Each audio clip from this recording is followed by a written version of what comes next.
when we got done, we would get up and read this second beatitude.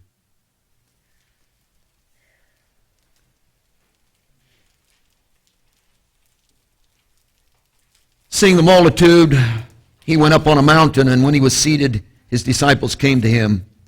He opened his mouth and taught them, saying, "Blessed are the poor in spirit, for theirs is the kingdom of heaven. Blessed are those who mourn, for they shall be comforted." But of course I knew that wouldn't work. You can't talk anybody into groaning. You can't talk what he's talking about. You can't talk anybody into that. You can't have a seminar on it and learn how to do it. It's not a taught thing. And I hope that we'll discover together that this spills out of the first beatitude. And it is spontaneous and automatically happens, and you don't need to worry about it. So if you're not groaning, you don't need to worry about not groaning. You need to worry about not being poor in spirit and recognizing it. That's the whole impact. And then I knew it wouldn't work because it's absolutely ludicrous. Everything he's saying in the Beatitudes is ridiculous. It doesn't fit our culture, doesn't fit our mindset. Nobody whacks anybody on the back and says, "Oh, you're having all kinds of problems. Your life is a mess. Congratulations." Nobody comes to anybody and says, "Oh, you're weak. Oh, you have absolutely no strength. Hey, you're broke. Well, congratulations." Woo! Nobody ever says, "Oh, you're distressed. Oh, life is upset. Well, congratulations." See, that just does not, no, that doesn't, "Oh, I feel sorry for you." Oh, those kind of things, but congratulations just doesn't fit the picture. It's just this whole thing is so, what do you want to do with it? No wonder we read it as some kind of flowery thing that Jesus said that doesn't mean anything. No wonder I don't want to get to the depth of this, because if I really knew what he was saying, I'd say, none of that fits my life. None of that fits my dreams. None of that fits my desires. None of this is. Over here on this side is God. Over here on this side is myself and my world. Over here on this side is God. What do you think about him? Well, he's really smart. Okay. Is he ever wrong? Well, no. Does he ever fail? Well, no. How do you know that? Well, the Bible says that and everybody else says that, so it must be true. Over here is God's thinking, the way he approaches things. Is that the right approach to life? Well, yeah. God is sovereign. I know that. God is omnipotent. Absolutely. God knows everything. How could he be wrong then? Well, he couldn't. If he knows everything, he couldn't be wrong. Then let me ask you, why my whole approach to life and the way I think and what I want and my desires think this is ridiculous?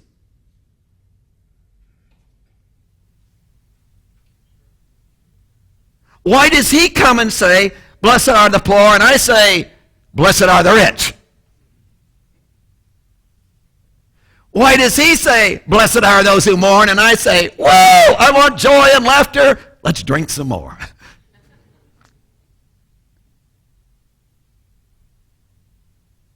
See, you got to say, don't you? You got to conclude, do you not, that the way he thinks is not. His logic doesn't seem to be. And folks, if I was made in his image, why do I not think like he thinks? I would have to conclude that what's in him is not in me, and there's some kind of a twisted depravity, messed upness in me that somehow doesn't fit into who he is.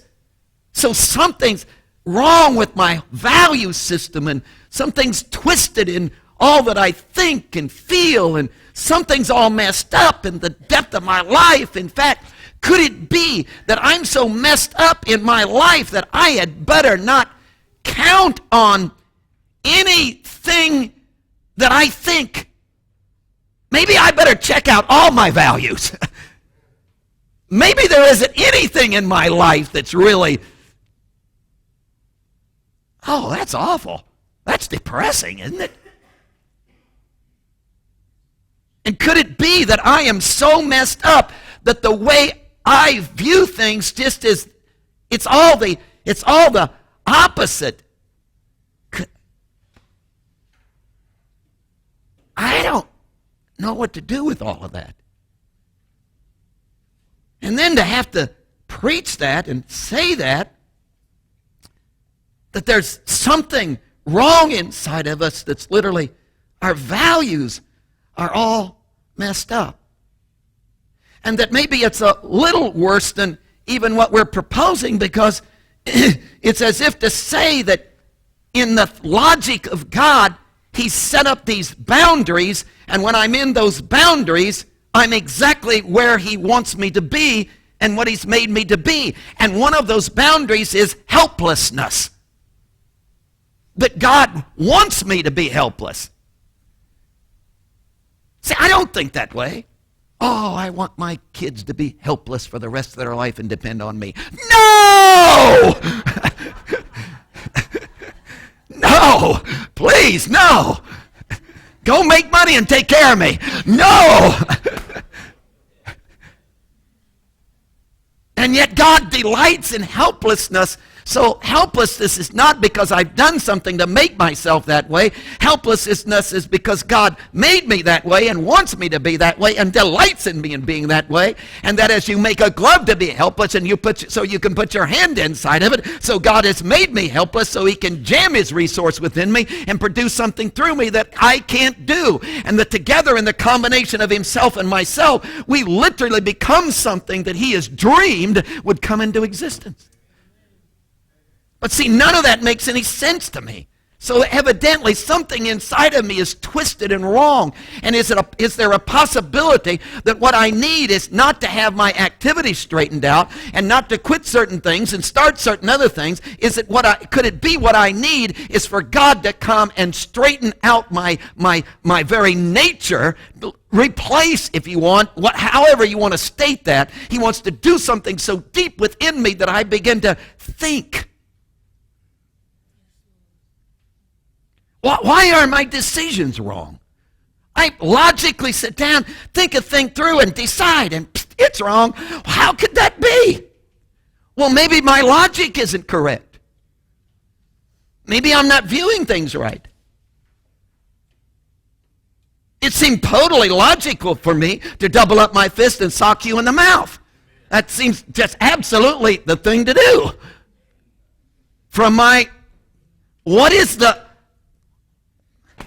Evidently, something's wrong here.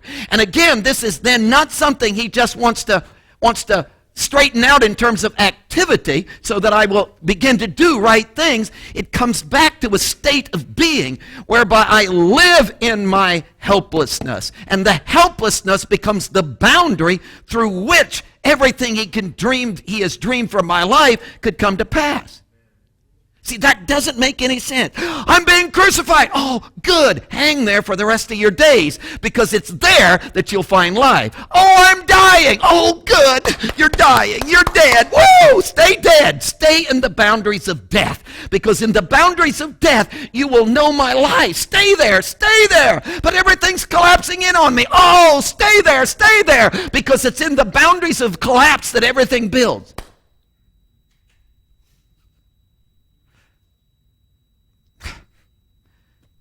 He's strange, isn't he?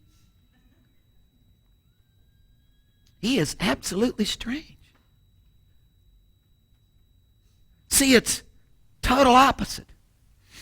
And we want to try to attack this by with several thoughts. This is so, I don't know whether this will mean anything or not. I'm totally honest on that. This is so. Let's begin with the idea of the launching of the morning. Verse 4, blessed are those who mourn. Where does that come from? Now, you recognize, and we've gone through this before, that there is a little word, ho, there, H-O, which is translated those. And it is the subject. It can be the, it's an article, the, this, that, those, that kind of thing. So that's the whole subject of the thing. Blessed, of course, is congratulations, exclamation point. Are is not there. Those is this article, this, and it's the subject of the whole thing. Mourning is the verb, but it's not a normal verb. It's a participle, which makes it an adjective, which modifies the subject. And there is no verb, which is, so it reads like this. Since this is an adjective, mourn is an adjective verb that's modifying those, it's the mourning ones that he's talking about.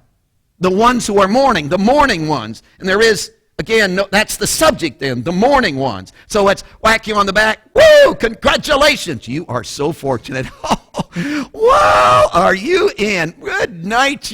Wow.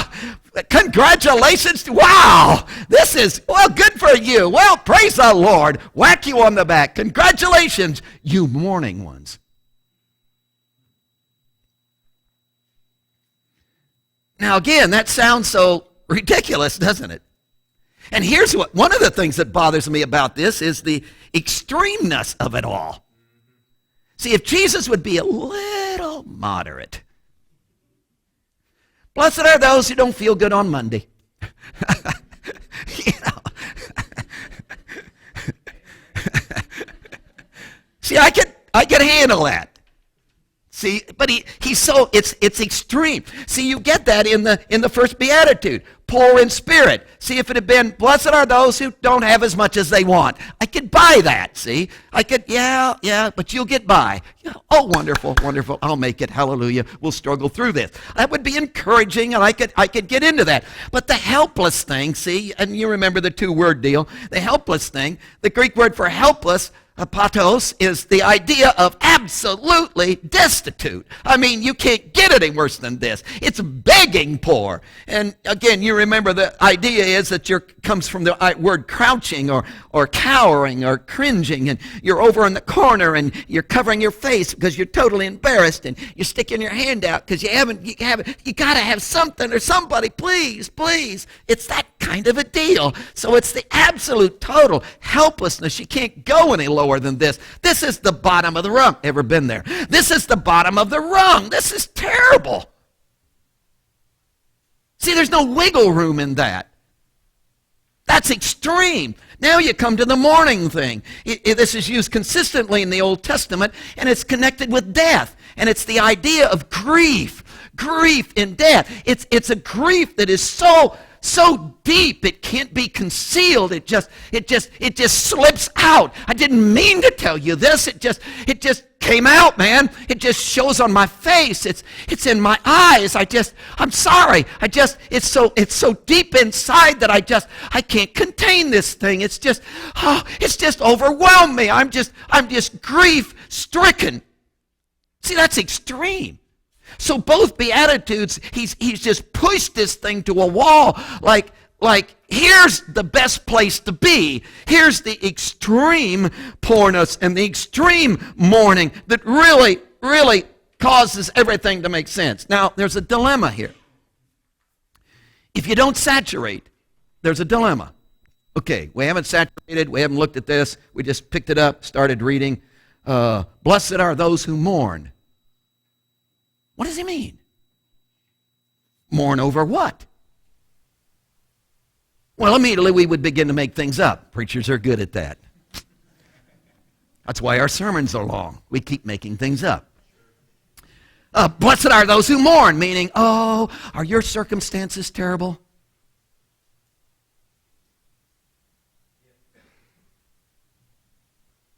So maybe it's mourning over the circumstances of life. Life is falling apart are you having trouble in your marriage? Oh, are your finances? Oh, you lost your job. Oh. See, we could go all of those directions. Is that what he's talking about? Blessed are those who are having problems, for your problems will be solved. Blessed are you who have long noses, for they shall become shorter. See, is that what he's talking about? So if you don't saturate, you would automatically go into those kinds of ideas. But folks, and you could then even get carried away with the persecution idea down at the end of the Beatitudes, which is the last one and on. The persecution thing is what he's talking about. So you're being persecuted and life isn't fair. And see, could we all let's just cry. See, is that what he's discussing here? Or you've lost loved ones. You're facing death. You're grieving.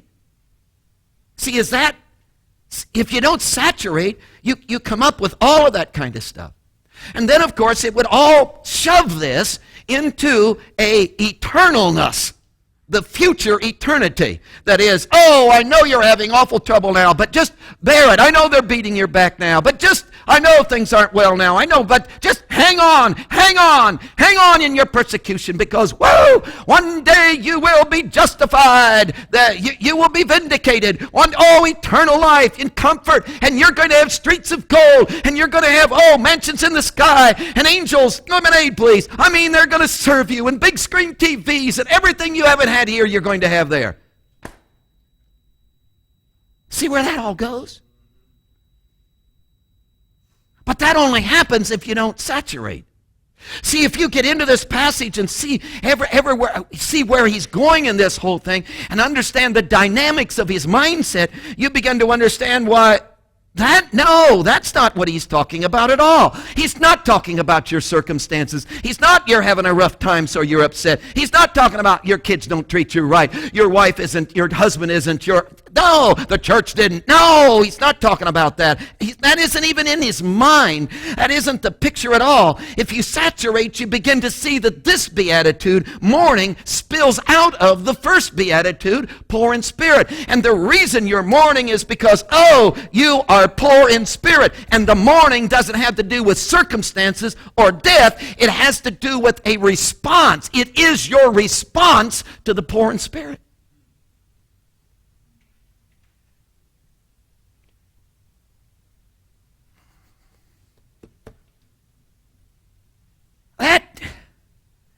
That changes the kind of mourning that he's talking about.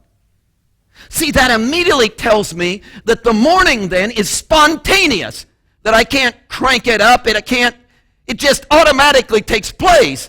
That mourning is not something I need to worry about. Mourning is, what I need to see is the first beatitude.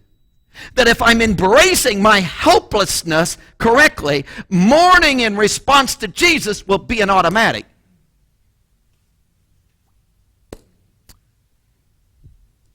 Am I surrendering to Jesus enough? Wrong question.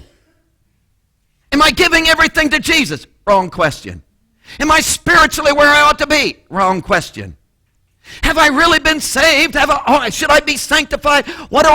Wrong question. See, the question is, have you embraced your helplessness?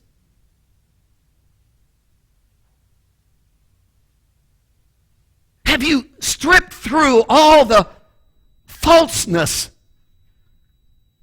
of your life and really come down to have you gone past all the facade of your talent and your ability and your prestige and your education and how you've got this and how you did that and how you went here? Have you stripped past all of that? Have you gone past all of the stuff you can't pull off? And have you come down to the brass tacks of the inner spirit of your heart? And have you seen there that, good night, the core of my life is absolute helplessness, that I'm totally incapable, that I cannot, I'm not able. And have you embraced that helplessness so that as you embrace it, there begins to come out of that an emotional, a feeling, there comes out of that a response that says, oh, Jesus, I can't make it without you. That's the mourning. That's the mourning. See, there's no problem with, oh, Jesus, I need you, if you've embraced the mourning or embraced the helplessness. The mourning is spontaneous. That's an automatic. So how big, how deep, how encompassing is my surrender to Jesus? It's as large as your encompassing of your helplessness.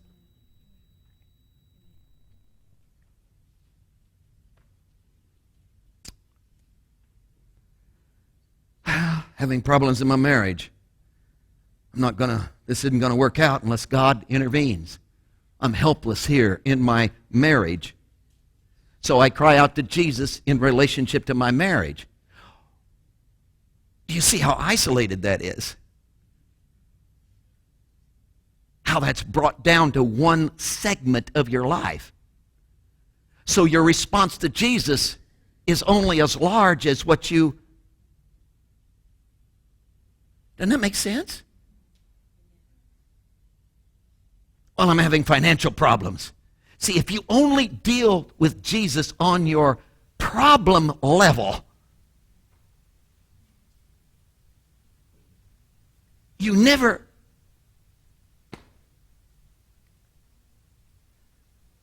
See, when he solves your problem, then you're gone, man.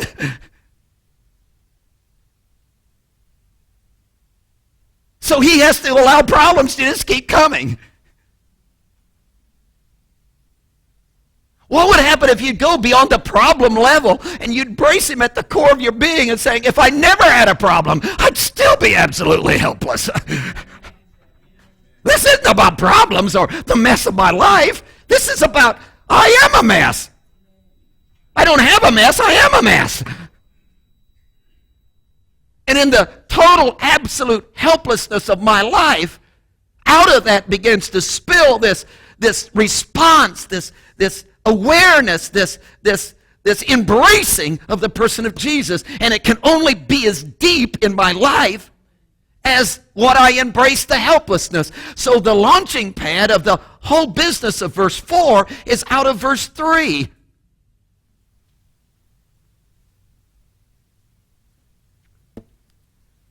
Well, how do I mourn? Forget that. Let's have Saturday seminars on mourning. Forget that. Do I mourn more when I let my tears streak my makeup? Forget that. Forget that. Is the amount of crying I do really forget that. Forget that. What if I come to the altar and don't pray, don't cry? Is that okay? Forget that. This isn't about some kind of outside. This is about a deep internal, oh my stars. Oh, good night. Oh my. Oh. I thought I was good looking and cool. What on earth? I'm a mess.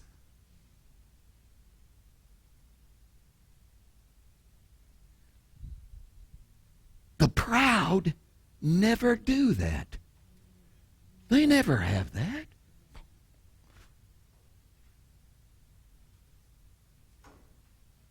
How could you be cocky and I think I'll mourn this morning. Got that over with. See, you can't make your... Do you see that? You can't make yourself... So the blockade to all of this is my pride and my self-sourcing and my own doing, and every ounce of that in my life destroys exactly what he's talking about here, that it's in the embrace of my helplessness. Why is that so hard for us to say, I'm helpless, and to recognize that at the core of my very being, being. I am totally inadequate and helpless and cannot, and am in a mess, and my track record proves it, and allow out of that this mourning, this response. Let me give you another idea in this mourning thing.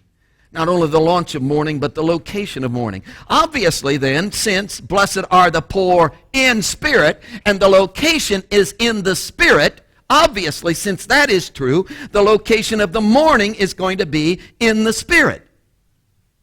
Now, I don't want to get into a psychological thing because I'm helpless in psychology. Because if I had any psychological ability, I'd handle you different. Forget that. See, I don't know how to divide all this up, and I don't know that it can be divided up, and I don't know that Jesus is dividing it up. But the first beatitude is poor in spirit. So the location of my helplessness is in the spirit. The body cannot live without the spirit, but the spirit can live without the body. Therefore, the spirit is that part of you that produces life within the body. The word actually has the idea of the principle of life itself. In other words, it's yes, the whole spiritual makeup, but more than that, because it's your physical life as well. So it's the whole principle of life itself. Now, if you want to divide that into three parts, God bless you. Personality, which is all about mind, will, and emotion. I have no problem with that.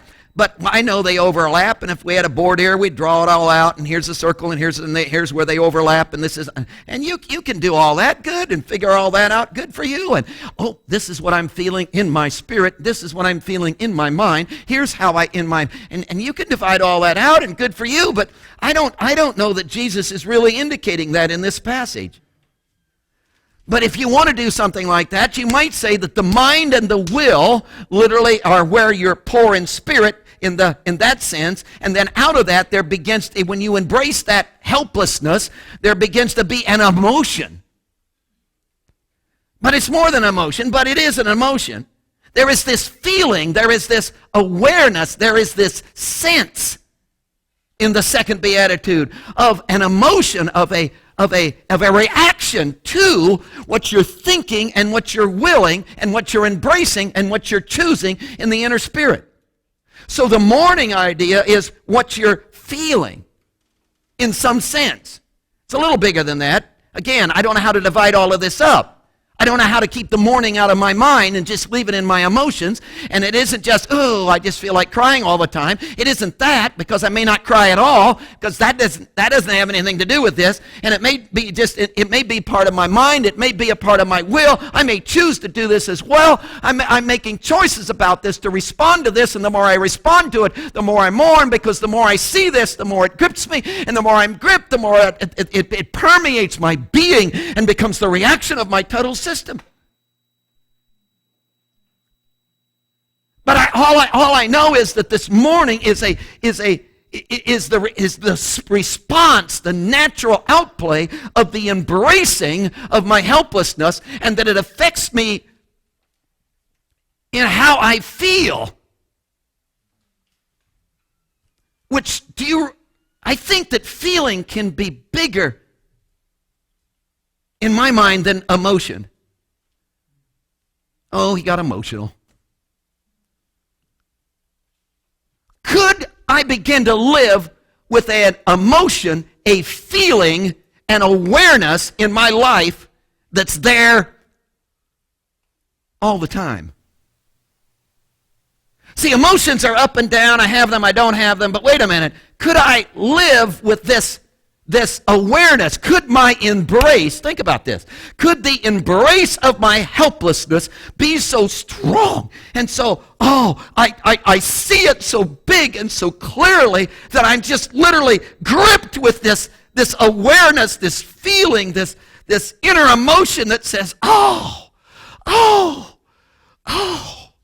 and that's what drives me to Jesus.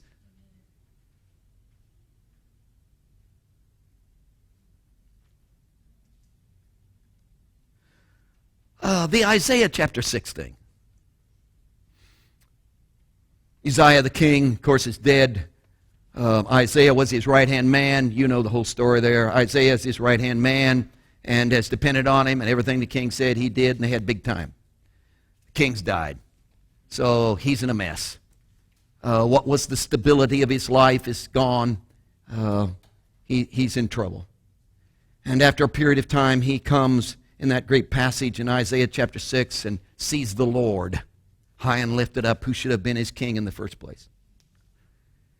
And what is his reaction to seeing the Lord? Isaiah 6:5. Woe is me, for I am undone, because I am a man of unclean lips, and I dwell in the midst of a people of unclean lips, for my eyes have seen the King, the Lord of hosts. Woe is me! That's the mourning. I am undone!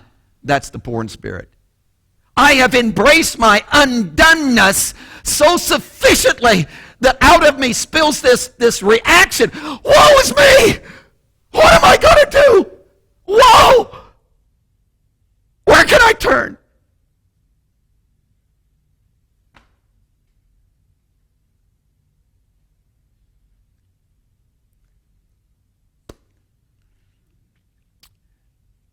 That's the heart of Christianity.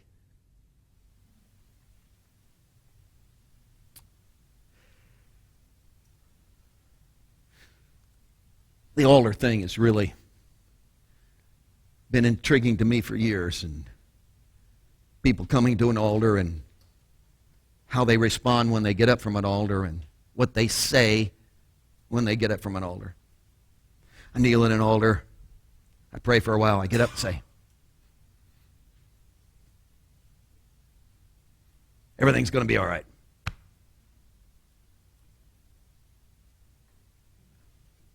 Where's the woe is me?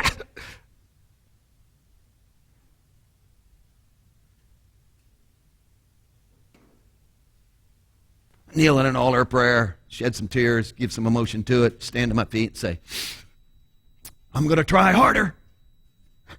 Where's the woe is me?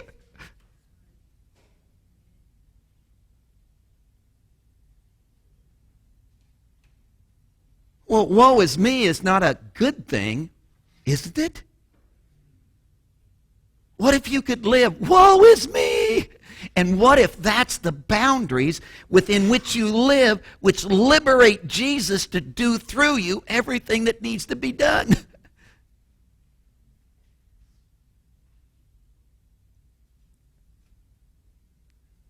Do you see there's not one small space left for pride in that? Cockiness doesn't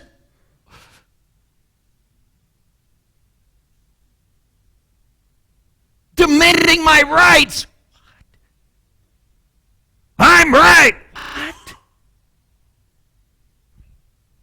This is it's extreme, isn't it? If you want to pick up this attitude that I'm talking about, this feeling, I don't like the word feeling, but I don't know what to use, this awareness in your life, read the book of Psalms. David is full of this stuff. For instance, Psalms 119, he says, the cry, I cried out with my whole heart.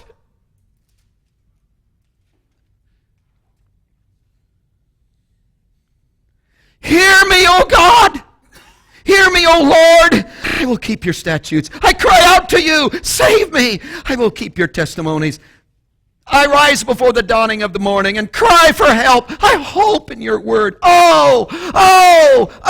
Would it be okay if I live that way the rest of my life? Oh. And would that be the boundary within which God could literally move to demonstrate himself?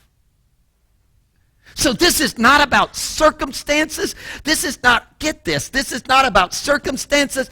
This is not about, they may have pressed me to the reality of this, but it's not about my circumstances, and it's not about what somebody did or didn't do, or it's about coming to grips with the inner core of my being and its helplessness in my spirit that begins to allow me to cry out, oh, oh, oh. And that response to that helplessness is the mourning he's talking about. Now, I just quickly want to give you one other idea. It's the levels of mourning. And I despise the word levels, but I don't know how to talk about it. Again, you got this language problem. Categories, I don't know that that's any better, but levels gives the idea of one is bigger than the other, or one is higher than the other, and it's not that. So we're not. It's just stages or categories, or within. And this is really important for you, for me at least, to grasp this, that within the mourning situation, life experience, there are stages you go through. There are categories. There is growth that takes place. Now we understand that every time you meet Jesus, it's got to be complete. It can never be partial. And when you talk like that, we get the idea then that means that if in every time I meet Jesus, there's a completeness to it, then that means there's nothing left. No, that's not true. That there's no growth. No, that's not true. That I've arrived. No, you haven't. But your relationship with him is complete. And yet I'm still growing in that relationship? Well, absolutely. Well, how could it be complete then? I've surrendered all to Jesus. I know. That's complete. Absolutely. Well, how can I keep surrendering then? Because your completeness is going to get quickly incomplete. Didn't make any sense at all, did it? In other words, you can't come to Jesus and say, I've got 100 sins, I'm giving you 99 of them. No, it's got to be complete, what he's talking to you about. I'm talking to you about your sin, boy. I'm talking to you about 100 of them. You've got 100 of them in your life, and you're going to have to confess every single one of them. Get with the program. Total, absolute, 100%. You can't mess around with it. This is not kind of, maybe, a few. This is all, period, and it's got to be complete. But that doesn't mean I've arrived. That means I'm total, I'm complete, but it doesn't mean I've arrived, because he's going to begin to talk to me about, oh, good night, look at what's inside of me.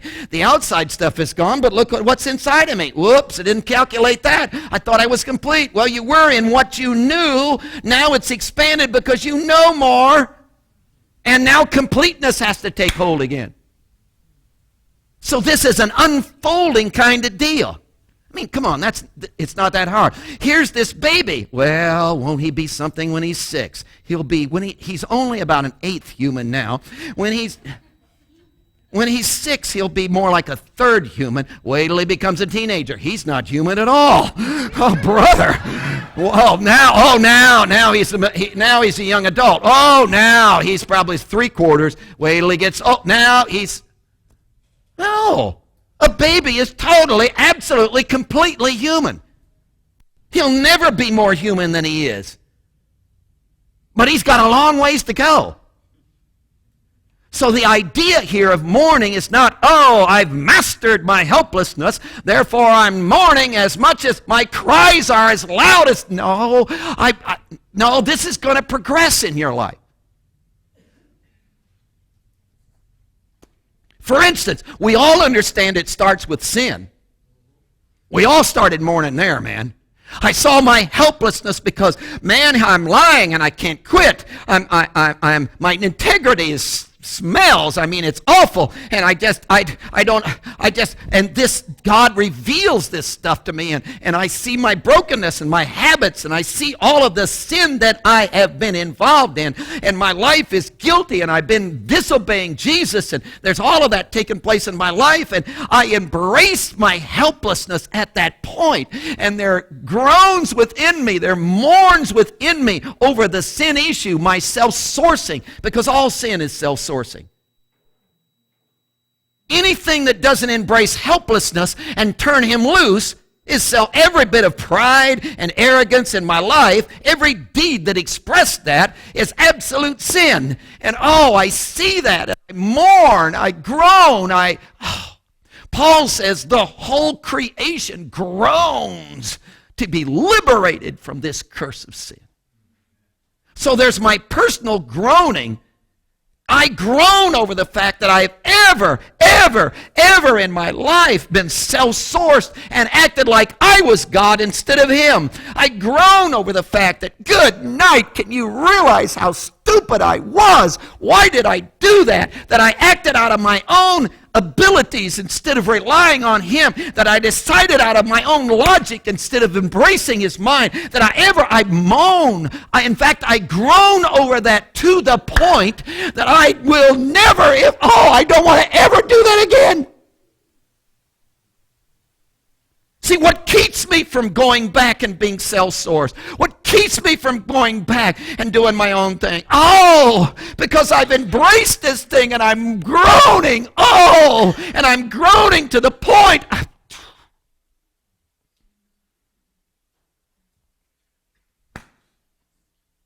There are other levels, categories. I groan. And again, Paul talks about this kind of thing. I groan over the self-sourcing, the pride, the arrogance of our people.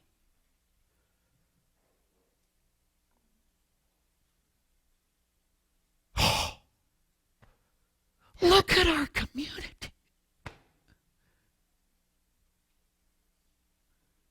We are so full of ourselves. And the very philosophy by which we operate in our town is totally absolute opposite to the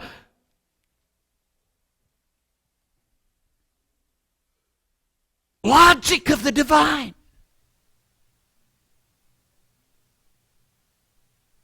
James talked about this. When the rich man comes in, sit up front. When the poor man comes in, corner, please. Where did that come from? James says, what are you doing? That can't be. Why? Because that isn't embracing your helplessness. See, when you embrace your helplessness, you're as helpless as I am, so sit by me, man. Because we're both a mess. So I in embracing my helplessness, and this groaning takes place, which turns him loose to act in my life. That enables me to look out to my community and say, we're in trouble. We're not in trouble because we're alcoholics. We're not in trouble because pornography is everywhere. We're not in trouble because we're materialistic. We're not in trouble because we're aborting. We're not in trouble because we hate. We're in trouble because we don't embrace our helplessness.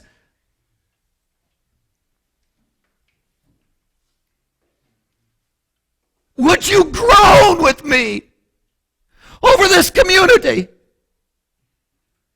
Would you groan with me over the fact that we got hundreds of families right out our back door who are sitting there day after day after day, operating their lives out of themselves? Well, they're in a mess, but that's not what we're groaning over. We're groaning over the fact they have not recognized their helplessness. And they are covering it with their talent and their ability and with their materialism. And they've not come down where they have, oh, I'm helpless. How are we going to be used of God to help them embrace their helplessness? Oh, we've got to groan.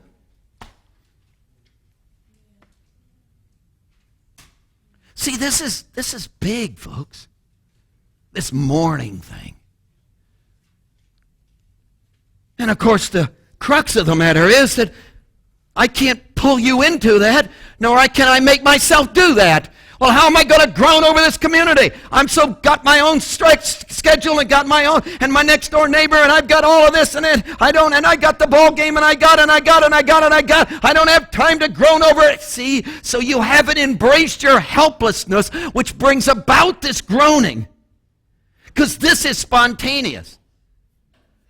See, it isn't that we don't win anybody to Jesus that concerns us. We don't care whether anybody here wins anybody to Jesus or not. Don't ever win anybody to Jesus. We don't give a rip. What we care about is you can keep from doing it because inside you don't have the groaning that drives you to get involved. See, it's the groaning, which is spontaneous because I've embraced my helplessness. So you don't start with the groaning. You don't beat people because they don't win people to Jesus. We don't beat people because you don't work in the church. We don't beat people because you don't give your time. No, you don't do that. Why? Because that isn't it. It's, oh, if I could embrace my helplessness. See myself. Oh, Jesus, let me see myself as I am. And in that helplessness, the embracing of that helplessness, that begins to produce an attitude of, oh.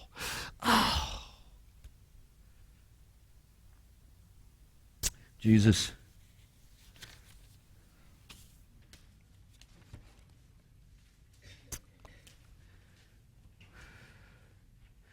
We might have been better off, Lord, to have just started by getting on our knees and say, do something in us that we can't do, and reveal all of this to us.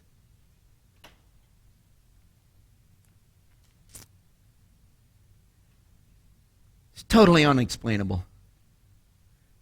The depth of what you're dealing with. No wonder they were just knocked out of their senses. No wonder, God.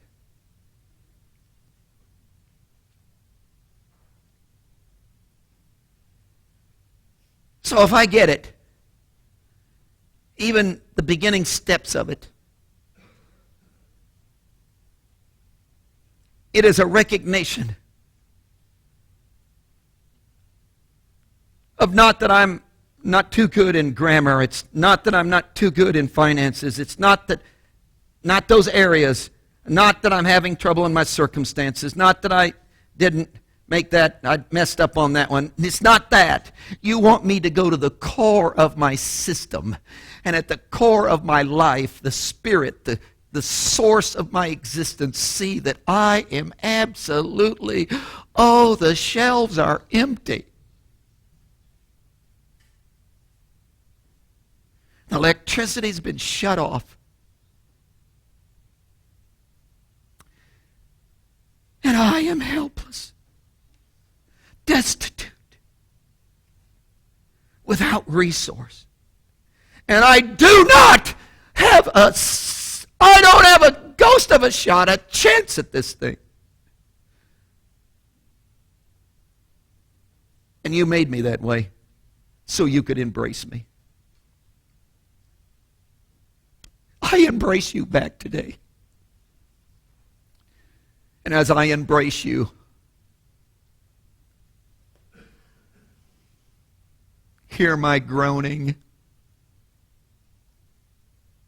Woe is me, oh God.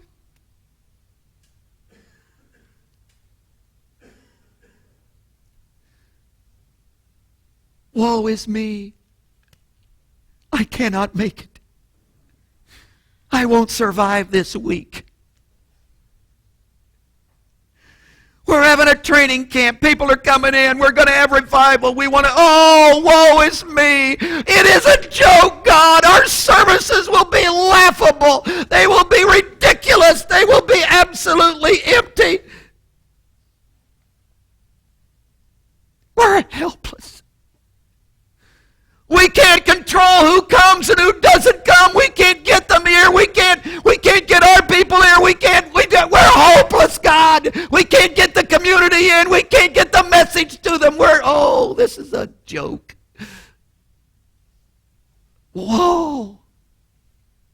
is me, God. For unless you move, no life will be changed. We're having a youth camp. There's going to be many, many, many young people here. Oh, how are we going to get them off the... How are we going to get them into the... We're hopeless, God. We're hopeless. As a body of Christ this morning, we're on our face saying, woe is us. Our programs aren't adequate. Our music isn't good enough. Our preaching is ridiculous. Nobody understands it. What on earth, God? You've got to... Oh, whoa. Whoa.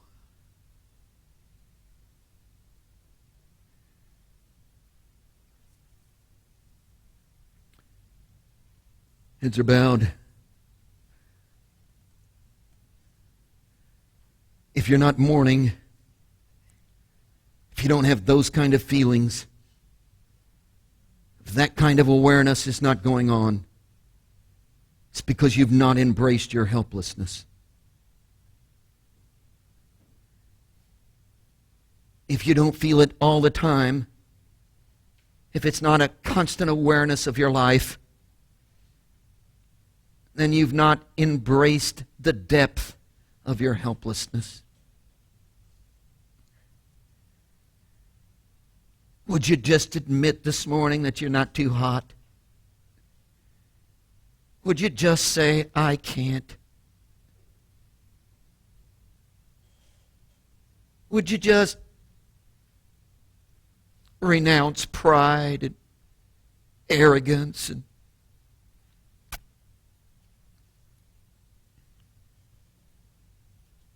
would you just move from what you've been and, well, I've done this and I've served like this and would you just dump all that, just groan?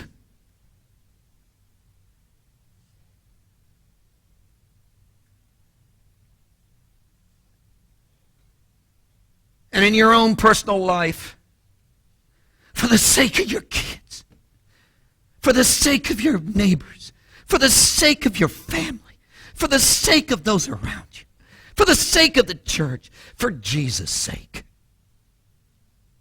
for your own sake.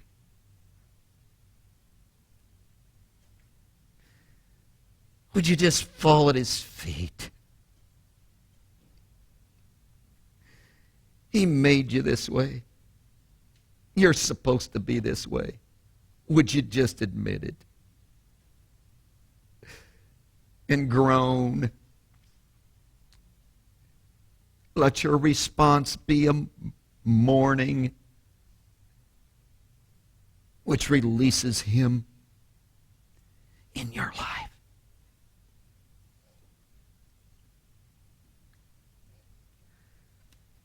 Moments of seeking. Altars open.